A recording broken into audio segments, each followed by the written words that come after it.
A while ago, I read The Creative Act, A Way of Being, which is music producer Rick Rubin's examination of how creativity operates. The book is a collection of insights arranged not so much as a narrative, but as a series of themes. As befits a work on creativity, it doesn't attempt to provide a recipe, but instead lays out an array of ingredients and provides notes on how to think about selecting and combining those ingredients in whatever way works for you. As I was reading through a section that touched on how artists should interpret public reaction to their work, I was struck by the symbiosis between an artist's intention and the state of mind of the audience.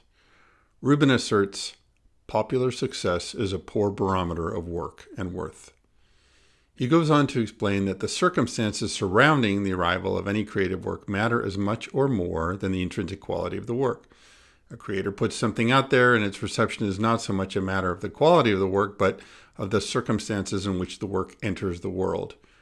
Think of all the movies that got panned on arrival, Blade Runner, for example, only to become classics, or tabletop RPGs that won game design awards only to be swiftly forgotten.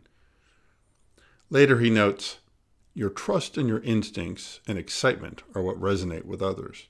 Resonate with others is the phrase that stuck in my mind. This idea that how well a work is received is largely determined by how many people out there in the world are ready to receive it. This was all rolling around my brain pan when I came across an interview with the film critic Mark Kermode. He expressed something I've been thinking about for years when he said, the older you get, the more you tend to write about films rather than pass judgment. It's one of the reasons I hate star ratings. Star ratings and thumbs up ratings have been around for decades. They're just ubiquitous now because they're so helpful to the platform providers who make it possible for us to view the average rating from 4,322 reviews of Charmin flushable wipes. Thinking of a visit to a local park? It's been assigned a quantitative rating. Everything, every experience, and increasingly every person is being quantified. This suits the needs of algorithms, but ignores circumstance, intent, and nuance. It flattens and reduces everything. Perhaps more importantly, as Kermode notes, it compels us all to pass judgment. When we give something a star rating, we are not being asked to share our experience of it. We are being told to assign a value to it. As we all throw our judgments into the bin, they merge with every other judgment, and the end result, we have been conditioned to believe, represents the wisdom of the crowd. Because it's a composite, this collective assessment is assumed to be objective. Whatever subjective elements were thrown into the mix are evened out, and the result magically can be thought of as objective and therefore inherently more useful than any single subjective assessment could be. But is that really true? And when we review tabletop RPGs in particular, does providing grist for the algorithm in the form of star ratings help the intended audience? Does it help us as reviewers? Kermode said something else in that interview which is rather obvious, but it's also not something that reviewers usually call out, because all too often they are working so hard to reduce a product down to a rating. He said, there are other times where what you think about something cannot be expressed by, I like it, or I don't like it. It's just not that simple. This is precisely where a well-written review provides far more value than a simple star rating. Exposing what a game is, rather than attempting to assign value to it, offers the reviewer a chance to help the reader get an idea of whether they might connect with that game or not. And the reviewer's own biases and experiences can really help with this endeavor. For example, in the preamble to his splendid review of 13th Age Glorantha, Andrew Logan Montgomery eradicates any pretense of objectivity. He loves Glorantha. Had I not encountered it in my junior high school D&D club, I doubt I would have gone on to get a master's in mythology and epic literature, that I would be a ritual magician, or that this blog, which focuses on storytelling, mythology, and gaming, would exist. I've run and played Glorantha for 3.5 decades, reviewed it extensively, blogged about it, and even written for it.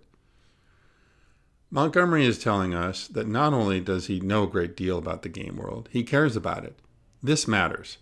How many times have you come across a tabletop RPG review that kicked off with a disclaimer like, I'm not really into this game genre, but I was curious and picked it up? That's like saying, I'm more of a death metal person, but I thought I'd review this Garth Brooks album. This isn't to say that we shouldn't review games that aren't in our usual zone of interest, but as a reader of reviews, the most valuable ones will absolutely come from gamers whose interests overlap significantly with mine.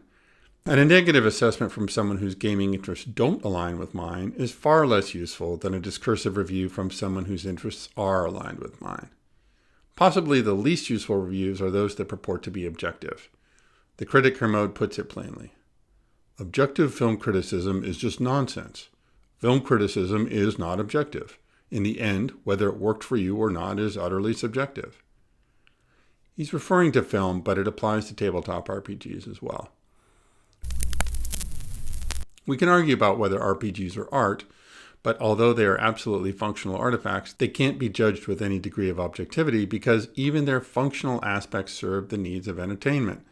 Some people think dice pool mechanics are elegant and fun, while others express a strong preference for games that use a single D20 for task resolution.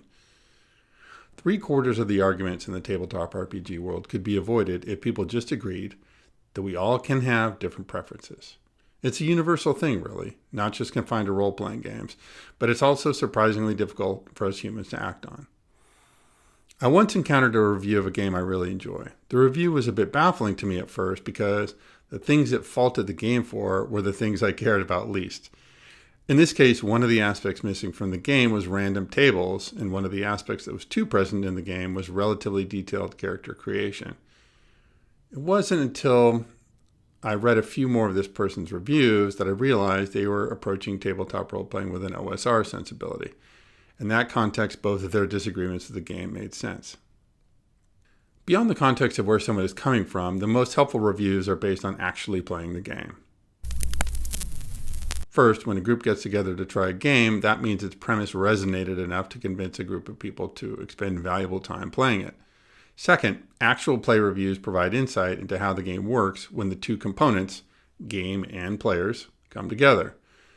For me, the pinnacle of tabletop RPG reviewing is a review based on multiple play sessions.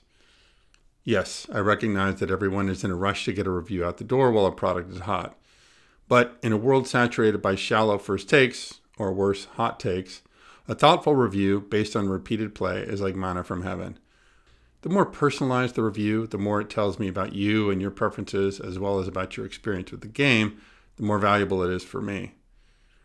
As a reviewer, actual play reviews are also more valuable, at least in my experience.